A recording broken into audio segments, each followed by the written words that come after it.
Ce week-end aura lieu le plus grand show de tous les shows, WrestleMania. Un WrestleMania assez particulier, Catchalite, puisqu'il s'agit du 40e anniversaire du plus grand show de l'histoire de la WWE. Et comme chaque show anniversaire, on s'attend à de la dinguerie. Souvenez-vous, il y a de ça 10 ans, avec l'ascension de Daniel Bryan. Alors oui, je sais, Catchalite, je fais de la publicité pour ma dernière vidéo, n'hésitez pas à aller la voir si jamais c'est pas encore fait. Et d'ailleurs, c'est pas moi qui le dis, c'est la WWE qui caractérise ce WrestleMania 40 comme le plus grand WrestleMania de l'histoire. Donc avec la carte qu'on nous propose, est-ce que la WWE est en train de réussir son coup? Eh bah moi personnellement j'ai envie de dire oui. Bon après je suis d'accord avec vous les Catchalites, cette carte de WrestleMania est loin d'être parfaite, il y a des matchs pour lesquels la hype est pas du tout présente. En revanche, la majorité des matchs, ma hype est à son paroxysme. Et c'est totalement dingue et je serais très heureux de vivre cette expérience avec vous sur Twitch. Parce que oui, Catchalite, qui dit WrestleMania, qui dit forcément live réaction sur ma chaîne Twitch, @JimboWrestling. Donc je vous donne rendez-vous pour les 2 nuits de WrestleMania sur ma chaîne Twitch, accompagné de Diane, Yonei et des habitués de la chaîne. Et espérons que l'histoire s'écrive durant ce live. Mais quoi qu'il en soit, j'ai assez parlé. Et il est temps de passer au Jimbonostic de WrestleMania 40. Et on ne change pas une équipe qui gagne, Catchadit, on va démarrer ce Jimbonostic avec un match qui me hype le moins. Je pense que c'est peut-être le cas pour beaucoup de Catchadit qui regardent cette vidéo, car pour moi, le match qui me hype le moins de cette carte de WrestleMania 40, c'est ni plus ni moins que le match 3 contre 3 qui va opposer Bobby Lashley et Street Profits contre The Final Testament. Et déjà, quand j'ai vu ce match officialisé à WrestleMania, je me suis dit, pourquoi vous nous faites ça, WWE? Clairement, la rivalité, elle ne sert strictement à rien. À quel point je me demande pourquoi la WWE a décidé d'ajouter ce match à WrestleMania. Bon après je pense que c'est juste pour dire voilà, faut avoir un nombre de matchs, donc on met un match, même si elle n'est pas très intéressante, on s'en fout littéralement. Parce que même si la WWE a décidé d'ajouter une stipulation qui n'est pas des moindres, à savoir un street fight dans le but de faire monter de la hype pour ce match, clairement on s'en bat les couilles de ce match. Et tellement on s'en bat les couilles de ce match, je vais aller vite dans mon pronostic, victoire de The Final Testament. Pour moi, Karrion Kross et AOP, ils ont plus besoin de ce match que Bobby Lashley et Street Profits. Ah non mais alors là, l'association Bobby Lashley et Street Profits, c'est un véritable échec. Et continuons dans la catégorie des matchs 3 contre 3 avec cette fois-ci un match du côté du roster féminin. Un match qui est là juste pour dire... il faut que le match y soit là en réalité. Car si vous n'avez pas vu le dernier épisode de SmackDown et Catchadit, on a assisté au début officiel d'une certaine Jade Cargill. Pas vraiment des débuts officiels parce qu'on l'a déjà vu du côté du Royal Rumble où elle a quand même fait de la dinguerie en éliminant Nia Jax. Mais depuis son apparition au Rumble, Jade Cargill a été aux abonnés absents. Et avec WrestleMania qui arrivait petit à petit, on se demandait si Jade Cargill serait de la partie. Et figurez-vous les Catchadit que non seulement Jade Cargill a signé dans le roster de SmackDown, mais sa route vers WrestleMania est désormais toute tracée. Une route de WrestleMania qui essaie supposer un petit croisement avec une certaine Bianca Belair. Et dites-vous bien les Catchadit qu'il y aura effectivement ce croisement avec Bianca Belair, mais pas dans les mêmes circonstances, puisqu'on va assister à un match 3 contre 3 avec Jade Cargill, Naomi et Bianca Belair face à Damage Control. Et oui, vous avez bien entendu les Catchadit, on aura encore une confrontation entre Bianca Belair et Damage Control. Et franchement, ça commence à me casser les couilles cette rivalité. Parce que je rappelle les Catchadit que cette rivalité date quand même depuis SummerSlam 2022. On a pratiquement 2 ans de rivalité entre Bianca Belair et Damage Control. C'est totalement dingue, alors qu'il y a possibilité de faire d'autres rivalités pour Bianca Belair. Justement, ça aurait été la meilleure occasion de présenter Jade Cargill aux yeux du public que de lui faire affronter Bianca Belair. Alors après, je suppose que la WWE avait d'autres plans pour Jade Cargill, comme par exemple la faire affronter une certaine Charlotte Flair. Mais que comme Charlotte Flair est blessée, faut trouver un plan B. Putain, quel plan B de merde, littéralement. Que là, on va pas se voir la face, les Catchadit, ça va être l'équipe de Jade Cargill qui va remporter le combat. Je vois pas dans quel monde Damage Control va remporter le match. Et d'ailleurs, j'irai même beaucoup plus loin parce que je pense que non seulement Jade Cargill sera la MVP du match parce que le match sert clairement à la mettre en avant, donc quoi de mieux que lui donner le tombé gagnant sur un membre de Damage Control. Voilà, c'est dit, on passe au prochain combat. Et on passe maintenant au troisième et dernier combat qui me hype le moins. Et je vous avoue les catch addicts que parmi les matchs qui me hype le moins, ça reste quand même le match qui me hype le plus. C'est un peu bizarre ce que je viens de dire, non? Parce que c'est vrai qu'à la base, je m'attendais pas du tout à ce match du côté de WrestleMania. Alors je mens un petit peu, parce qu'à la base, je m'attendais à une autre configuration pour ce combat. Et ne me mentez pas les catch addicts, je sais très bien que vous pensiez la même chose. Car suite à la trahison de Santos Escobar envers la AWO et surtout envers son idole Rey Mysterio, tous les voyants étaient ouverts pour avoir une rivalité entre Santos Escobar et Rey Mysterio du côté de WrestleMania. Donc en soi c'est à peu près réussi parce qu'on a effectivement Rey Mysterio, Santos Escobar à WrestleMania. Mais ça a été un petit peu chamboulé il y a de ça 2 semaines quand un certain Dominic Mysterio a décidé d'intervenir dans le match de son père pour lui causer la défaite. Ce qui fait qu'on a assisté à une association entre Judgment Day et Legado del Fantasma et plus précisément Dominic Mysterio et Santos Escobar. Donc ce qui a provoqué la colère de Rey Mysterio et ce dernier a décidé de les challenger dans un match tag team et là où on supposait que ça allait être Carlito qui allait être le partenaire de Rey Mysterio, et ma surprise est catch addicts et au grand désarroi de Carlito, c'est un certain Dragon Lee qui non seulement fera équipe avec Rey Mysterio mais en plus Dragon Lee est accepté au sein de la AWO. Donc en soi, au niveau du match, il n'y a pas de souci, je pense qu'on va assister à de la dinguerie et d'un côté c'est normal au vu des 4 catcheurs qui seront présents dans le ring. Mais quoi qu'il en soit, au niveau du résultat, je pense qu'on va se tourner vers une victoire des I, à savoir Santos Escobar et Dominic Mysterio. Et j'irai même beaucoup plus loin catch addicts en disant que grâce à cette victoire de Santos Escobar et Dominic Mysterio, on assistera à la résurrection de la rivalité père-fils Mysterio. Avec pourquoi pas le 3e match du côté de SummerSlam et Rey Mysterio qui met son masque en jeu. Ça peut être une très bonne idée soit dit en passant, pour avoir enfin ce passage de flambeau entre père et le fils. Bon, maintenant les catch addicts, on a fini du côté des matchs qui me hype moins et il est temps de passer aux autres matchs et je vous le cache pas les catch addicts, tous les matchs restants de cette carte de WrestleMania me hype énormément. Et on va commencer par le match qui selon les médias américains ouvrira le show, à savoir le match opposant Becky Lynch à Rhea Ripley. Et une affiche que j'attends avec impatience, mais faut quand même avouer catch addicts que cette affiche était ultra prévisible. Surtout depuis cette fameuse conférence de presse où Becky Lynch et Rhea Ripley se sont confrontés. Et je vous rappelle catch addicts que cette conférence de presse de WrestleMania avait eu lieu avant Elimination Chamber. Donc déjà WWE vous nous avez un petit peu spoilé cette affiche entre Becky Lynch et Rhea Ripley. Parce que certes Becky Lynch est ressortie très forte en gagnant Elimination Chamber match et elle est même ressortie encore plus forte en gagnant une rivalité contre une certaine Nia Jax dans un Last Woman Standing match. Ce qui fait que Becky Lynch à l'heure actuelle est présentée comme la plus grosse menace pour le règne de Rhea Ripley. Là on va pas se voir la face et catch addicts concernant le règne de Rhea Ripley, bah je suis quand même un petit peu déçu de son règne. Alors attention les catch addicts, j'adore Rhea Ripley, j'adore ce qu'elle fait en tant que championne, mais le gros problème par rapport à son règne, bah c'est avant toute chose c'est challengers. Que sans déconner catch addicts, parmi toutes les challengers qui se sont présentées à la porte de Rhea Ripley, il y a qui était assez crédible pour menacer la championne. Vous dites personne, je suis entièrement d'accord avec vous. Tandis que là, Becky Lynch, elle est vraiment présentée comme la catcheuse la plus menaçante pour un règne de Rhea Ripley. Mais bon, entre nous les catch addicts, dans quel monde Rhea Ripley va perdre sa ceinture? Tout qu'on a affaire à une Becky Lynch qui depuis plusieurs mois est surtout présente pour mettre les autres catcheuses en avant. On a pu le voir notamment durant sa courte période où elle était championne NXT. Donc je pense que vous avez peut-être deviné vers qui va se pencher mon pronostic. Je vais miser sur une victoire de Rhea Ripley. Oui, il faut quand même que Rhea Ripley remporte le match parce qu'au vu de tout ce qui reste pour le Judgment Day, bah ce serait peut-être bien que Rhea Ripley remporte le match et pour pouvoir diriger les troupes correctement. Que justement les catch addicts, on va continuer avec le Judgment Day. Parce que oui, mis à part JD Madonna, tous les membres du Judgment Day ont un match.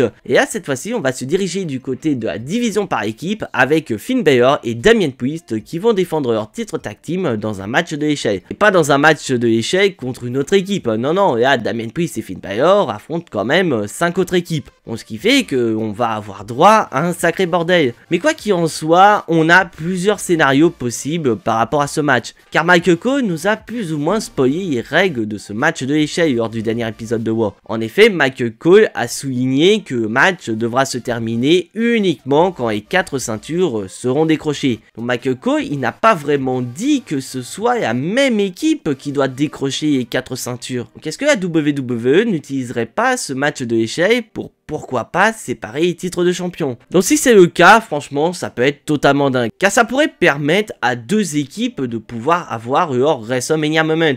Mais quoi qu'il en soit, peu importe le scénario, pour moi, il y a une équipe qui va briller, c'est ni plus ni moins que The Awesome Truth. Et vu qu'ils sont dans le ring, je pense qu'on va assister à quelque chose de plutôt drôle. Par exemple, si vraiment il n'y a pas de séparation des titres, je verrais bien pourquoi pas 2 catcheurs se bagarrer en haut d'échelle et là d'un coup, les titres tombent et R2 les récupère. Vous voyez un petit peu le scénario qu'on a eu à Money in the Bank 2020 avec Baron Corbin, AJ Styles et Amaette qui tombent dans les mains de Otis. Et bah ce serait exactement le même scénario. Mais si vraiment on aura droit à une séparation et avoir 2 nouveaux champions tag team, donc moi d'un côté je pronostique quand même The Awesome Truth. Et si je devais choisir une deuxième équipe pour repartir avec les ceintures, personnellement je miserais un petit billet sur DIY. Parce que perso j'adore DIY, j'adore Johnny Gargano, j'adore Tommaso Ciampa et pour moi il mérite largement une ceinture. Et surtout, ça pourrait permettre à un certain Damien Priest de se concentrer sur autre chose. Parce que je rappelle quand même, Ika Chadit, que Damien Priest possède un objet qui pourrait très bien changer sa carrière à tout moment. Donc ce serait peut-être bien de rapper Damien Priest. Et maintenant, Ika Chadit, on va passer au dernier match de cette carte de WrestleMania, cas concernant le roster féminin, avec le match qui sur le papier promet d'être un excellent combat, mais le problème c'est qu'au niveau de la rivalité, c'est selon moi une véritable catastrophe. À savoir le match pour le titre de championne de la WWE entre Io Sky et Bayley. Donc en soi, c'est une rivalité qu'on attendait tous avec impatience. Surtout depuis le moment où Io Sky a cash in sa maillette à SummerSlam pour devenir championne. À ce moment-là, on voyait déjà des dissensions au sein de Damage Control, surtout avec Bayley qui essayait de mettre des bâtons dans les roues de Io Sky. Parce que Bayley sentait le vent tourner en sa défaveur, et d'un côté, c'est normal. C'est Io Sky la championne, donc elle prend un peu plus de pouvoir au sein de Damage Control, donc il faut tout tenter pour couper l'herbe sous pied. Et avec la victoire de Bayley au Royal Rumble, bah pour Bayley c'était le bon moment pour récupérer du pouvoir au sein de Damage Control. Et là où vraiment où tout a basculé, bah c'est au moment du choix de Bayley. Parce que certes on était tous d'accord et Kachadit que c'était inévitable, Bayley allait choisir Io Sky. Mais le gros problème c'est le moment où elle a décidé de choisir Io Sky pour WrestleMania. Ce que je rappelle Kachadit, c'est que Bayley elle a choisi Io Sky lors du SmackDown post Royal Rumble. Donc il y a eu vraiment aucun suspense par rapport à tout ça. Alors que moi j'aurais bien voulu que pendant plusieurs semaines Bayley se vante d'avoir non seulement gagné Rumble, mais en plus dire qu'elle ira affronter Rhea Ripley pour le titre de championne et ainsi donner un peu plus de pouvoir à Damage Control.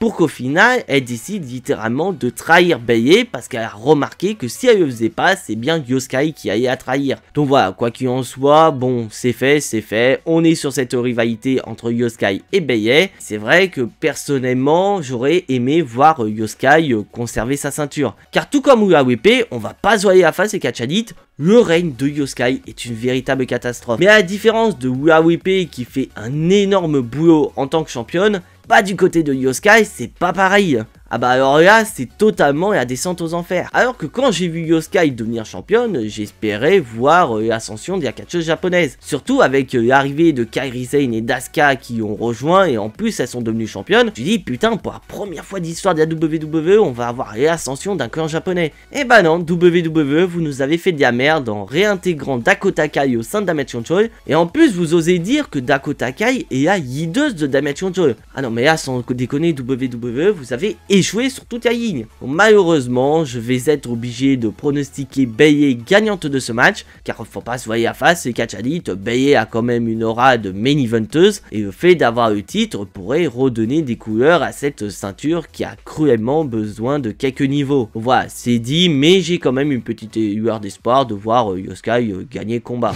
Accueillons maintenant, pour la 3e année d'affilée, un certain Logan Paul du côté de WrestleMania, mais pour la première fois fois de sa carrière, Logan Paul va à WrestleMania en tant que champion. Et oula, pour première défense de titre, on peut dire que Logan Paul est sacrément dans la merde. Parce que oui, catch addict, Logan Paul est ni plus ni moins dans un match triple menace qui va opposer à Kevin Owens et Randy Orton. Alors je suis d'accord avec vous, concernant le résultat, il n'y a pas de doute possible, Logan Paul il va repartir avec la ceinture. Mais la question qu'on se pose par rapport à ce combat, c'est de savoir à quel moment Randy Orton et Kevin Owens ils vont se taper sur la gueule. Parce que certes, du côté de SmackDown, c'est tout feu tout flamme entre Randy Orton et Kevin Owens, ils font équipe pour faire face à Austin Theory, Grayson Waller et Logan Paul. Mais je rappelle et catch addict qu'à WrestleMania, il y a quand même le titre de champion des États-Unis en jeu. Donc il n'y a pas d'amitié qui tienne dans un match avec un tel enjeu, donc au bout d'un moment, Randy Orton, Kevin Owens, ils vont se taper dessus. Cela va représenter une opportunité pour Logan Paul de remporter le match. Bon après, comme il s'agit d'un match triple menace, donc ça veut dire qu'il n'y a pas de disqualification, donc on se doute bien qu'il va peut-être y avoir des interventions, voire même Logan Paul qui va tenter de tricher.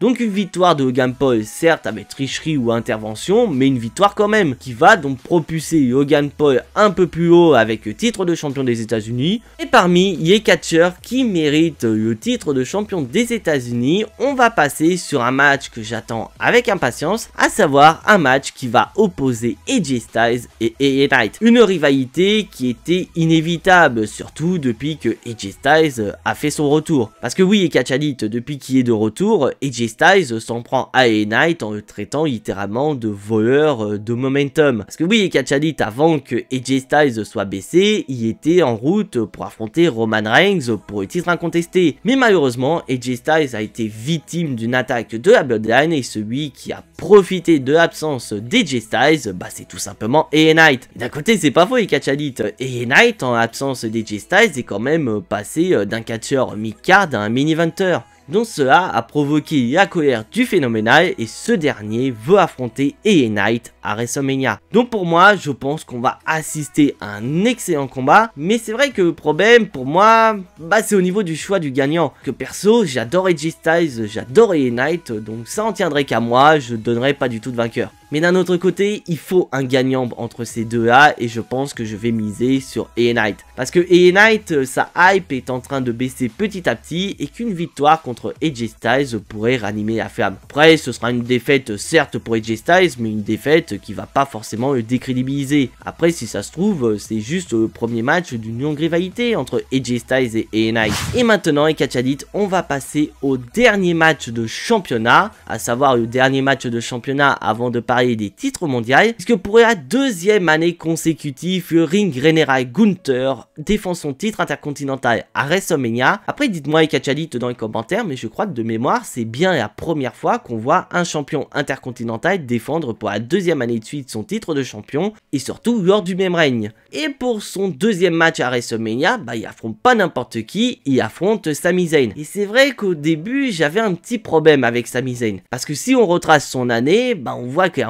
que Sami Zayn mérite bien plus qu'un match de championnat pour le titre intercontinental. Mais quand j'ai vu le dernier épisode de Raw, finalement la hype est revenue au galop. Parce qu'on a assisté quand même à une association entre Sami Zayn et Chad Gable, où vraiment Chad Gable présente Gunther comme boss final de la mid-card. Voilà, on a un final boss The Rock, on a un final boss de la mid-card de Gunther. Parce que d'un côté, c'est pas totalement faux et catch addict, parce que Chad Gable a quand même affronté Gunther à plusieurs reprises et il a perdu. Donc Chad Gable est plus ou moins le catcheur qui était pas loin de battre Gunther pour le titre intercontinental. Et avec tout cet entraînement et motivation de la part de Chad Gable, est-ce que Sami Zayn sera celui qui va venir à bout de Gunther et mettre fin à son règne légendaire? Personnellement, j'aimerais bien dire oui, pourquoi pas. Parce que le problème que j'ai avec Gunther, et malheureusement, c'est qu'il est champion intercontinental depuis beaucoup trop longtemps. Alors attention, avant de me mettre un pouce rouge, laissez-moi vous expliquer quelque chose, les catch addicts. On va pas se voiler la face, Gunther, c'est un futur main eventer. Et clairement, s'il serait pas champion intercontinental maintenant, il serait déjà dans des matchs très importants, comme par exemple pour le titre World Heavyweight. Alors oui, je sais, à la base, Gunther était censé affronter Brock Lesnar à WrestleMania. Mais voilà, WWE a été obligé de modifier ses plans par rapport à des choses que je vais pas dire dans cette vidéo. Mais d'un autre côté, il affronte quand même Sami Zayn, donc on se doute bien que le match va être totalement dingue entre les deux. Donc est-ce que WrestleMania 40 va signer la fin du règne légendaire de Gunther pour le titre de champion intercontinental?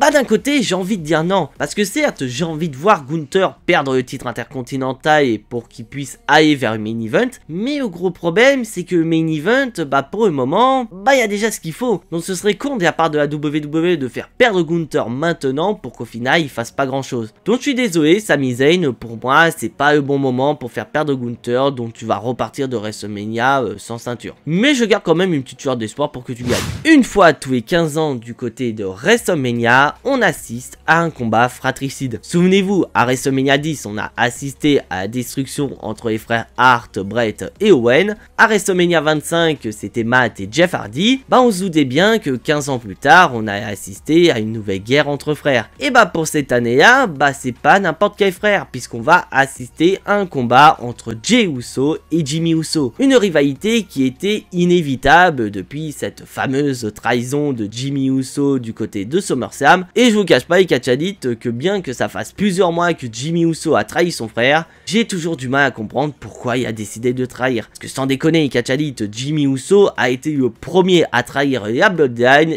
il a réussi à emmener son frère avec lui, pour qu'au final, au moment où Jey Uso s'apprête à battre Roman Reigns, bah il décide de retourner sa veste. Alors d'accord, je peux entièrement comprendre les raisons, il a expliqué que s'il a fait ça, c'est pour sauver son frère et éviter que ce dernier devienne un Roman Reigns 2.0, mais là où ça m'a fait énormément chier, c'est de voir Jimmy Uso retourner dans la Bloodline comme si de rien n'était. Mais d'un autre côté, bah ça a été que du bon pour Jey Uso. Donc si on suit la logique, à chaque fois qu'on a un combat fratricide, c'est souvent le frère heel qui remporte le combat. Donc techniquement, c'est censé être Jimmy Uso qui doit remporter le combat. D'un autre côté, bah ce serait pas con, parce que si on regarde l'évolution des deux frères, Jimmy Uso a besoin d'une victoire. Alors que Jimmy Uso, il n'a pas arrêté stagné, il s'est présenté comme le nouveau bras droit de Roman Reigns, et bah Jey Uso, lui, il a pris une tournure totalement différente. Il s'est barré du côté de Raw et s'est présenté comme main event Jey Uso, et il a réussi à faire quelque chose sans son frère, à savoir devenir champion, et en plus devenir champion tag team avec un certain Cody Rhodes.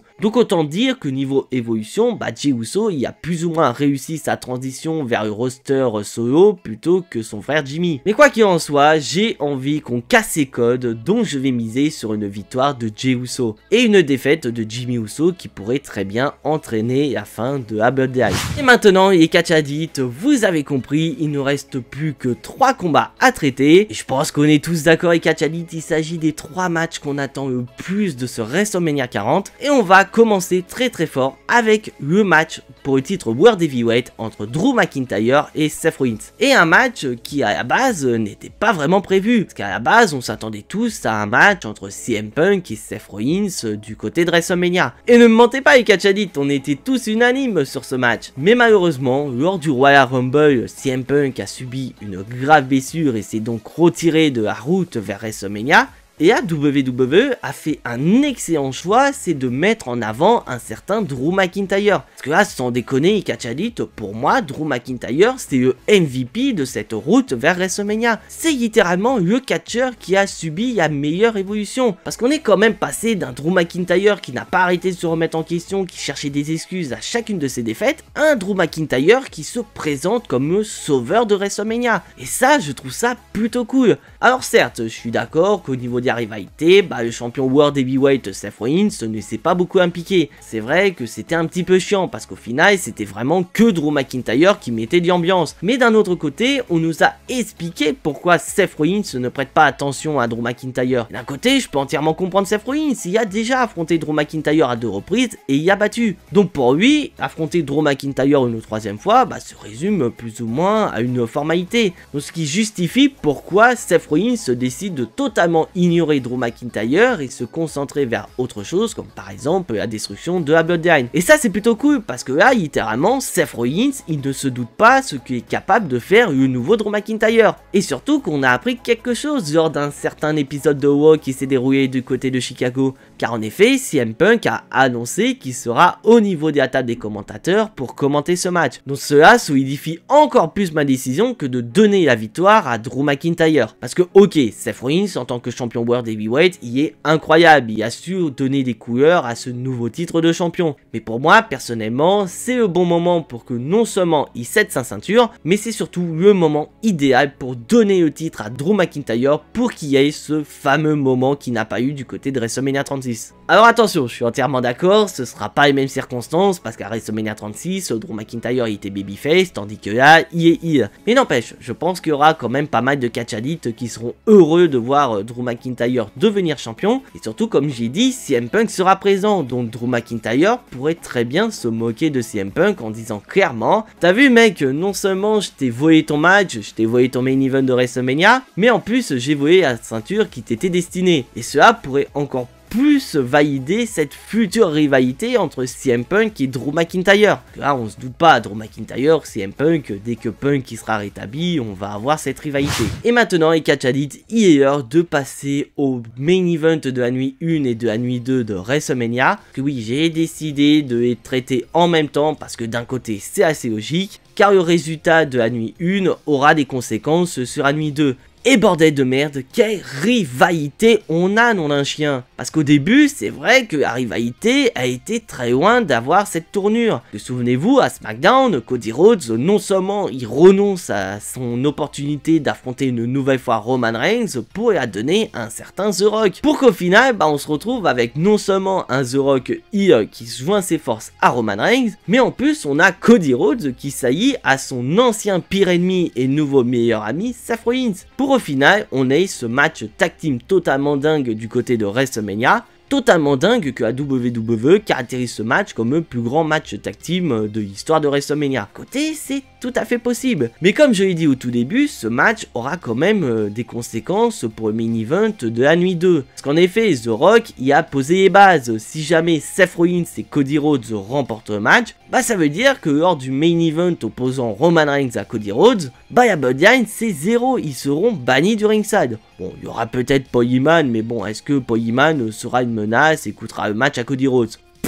Personnellement, pas du tout. Alors que si The Rock et Roman Reigns, Cody Rhodes y est dans un sacré bordel. Parce que si The Rock et Roman Reigns remportent le match, ça voudrait dire que le main event de la nuit 2 sera régi sur les règles de la Bloodline. Qui veut dire que la Bloodline, ils auront tout pouvoir et on pourra avoir n'importe qui pourrait intervenir dans le combat. Donc autant dire que cette opération là n'est pas très bonne pour Cody Rhodes. Parce que oui, et catch addicts, on va pas se voir la face, Cody Rhodes il aimerait bien gagner le main event de la nuit 1. Comme ça, il est tranquille, il pourra affronter Roman Reigns en 1 contre 1 lors de la nuit 2. Même si d'un côté, par rapport à ce qui s'est passé il y a de ça quelques semaines à SmackDown, on se demande si la parole va vraiment être tenue. Mais bon, d'un côté, c'est The Rock qui a mis les stipulations en place, donc si ça se trouve, lui, il y a une parole, pas comme Roman Reigns. Mais personnellement, je pense qu'on va assister à une défaite de Cody Rhodes et de Seth Rollins du côté de la nuit 1 de WrestleMania, ce qui veut dire que Cody Rhodes, il serait vraiment dans la merde. C'est bon, comme je le redis, il y a Bloodline pourra intervenir quand il le souhaite. Mais d'un autre côté, il n'y aura pas qu'à Bloodline qui sera capable d'intervenir, parce que Cody Rhodes,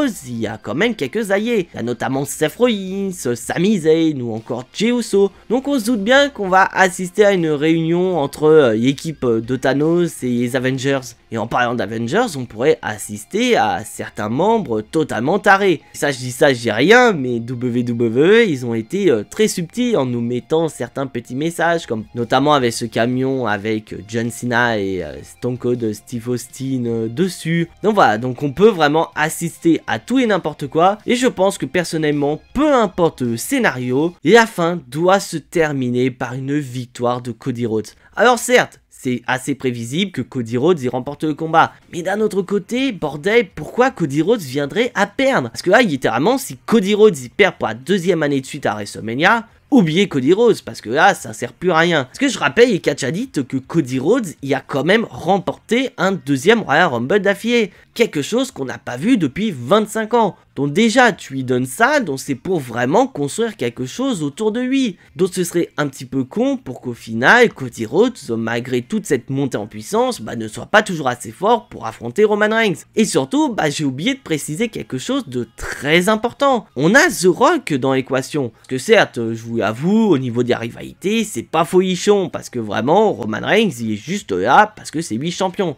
Après, d'un côté, c'est pas vraiment sa faute, parce que dès The Rock il est là, malheureusement, il vole toute la vedette. Et on le voit dans cette rivalité, parce que comme je l'ai dit, c'est The Rock qui a mis en place les stipulations, et tout tourne autour de lui. C'est quand même The Rock qui envoie les messages très forts à la maman de Cody Rhodes en disant voilà, que je vais frapper ton fils suffisamment fort pour que tu ne le reconnaisses plus, et qu'au final, la seule ceinture que tu auras, c'est une ceinture où il y aura le sang de ton fils. Alors que Roman Reigns, lui, il est juste là pour assister The Rock. Qu'est-ce que The Rock ne serait pas là pour autre chose que d'aider Roman Reigns? Parce que oui, et catch addict, si jamais Cody Rhodes et Seth Rollins perdent le main event de la nuit 1, The Rock il pourra faire ce qu'il veut dans le main event de la nuit 2. Donc est-ce qu'on n'assisterait pas dans ce cas-là à la trahison de The Rock? Un The Rock qui pourrait au dernier moment porter son rock bottom sur Roman Reigns pour donner le titre à Cody Rhodes sur un plateau. Alors là, je suis d'accord avec vous, catch addict, cette victoire de Cody Rhodes sera moins prestigieuse que s'il gagnait en 1 contre 1 contre Roman Reigns et surtout sans intervention. Mais d'un côté, tu sens quand même la volonté de la WWE de non seulement protéger Roman Reigns dans la défaite, mais également faire naître cette fameuse rivalité qu'on attend tous entre Roman Reigns et The Rock. Mais quoi qu'il en soit, je m'en fous littéralement de ce qui pourrait se passer dans le main event de la nuit 1, parce que vraiment tout peut arriver, et même lors du main event de la nuit 2, peu importe le scénario, tout peut arriver, et c'est totalement dingue. Mais quoi qu'il en soit, j'ai envie de voir qu'une seule chose à la fin de l'histoire, c'est de voir Cody Rhodes remporter le match et finir son histoire sur la plus grande scène du monde. Et aussi de manière égoïste, espérer voir Cody Rhodes champion pour le prochain PLE qui est ni plus ni moins que Backlash. Et quoi qu'il en soit, les catch addicts, c'est tout pour ce Jimbo Gnostic de WrestleMania 40. J'espère que cette vidéo vous a plu, si c'est le cas, n'hésitez absolument pas à porter votre plus beau crossroads sur le bouton like et à porter un Superman Punch sur le bouton abonner et c'est entièrement gratuit. Je vous invite bien évidemment à me dire vos pronostics dans les commentaires parce que je suis assez curieux de connaître votre avis. Si ça se trouve vous êtes entièrement d'accord avec moi ou est-ce que vous pensez que je suis totalement taré. Mais bon, je vous rassure les catch addicts, pas besoin de me le dire, je sais très bien que je suis taré. Parce que j'adore diffuser ma passion qui est le catch. Parce que vous avez pu le voir ces derniers temps, j'ai modifié mon format de vidéo et franchement c'est un format qui me plaît énormément. Et d'ailleurs en parlant de vidéo, si jamais Cody Rhodes remporte le main event, et je vous annonce directement et catch addict que la prochaine grosse vidéo traitera de la carrière de Cody Rhodes. Et bien évidemment, je vous donne rendez-vous à partir de minuit sur ma chaîne Twitch pour les live réactions de la nuit 1 et nuit 2 de WrestleMania. Et je vous donne bien évidemment rendez-vous dimanche et lundi pour la review de la nuit 1 et nuit 2 de WrestleMania. Mais en attendant, on n'oublie pas le plus important, soyez tous très fiers d'être des catch addicts. C'était Jimbo et à la prochaine.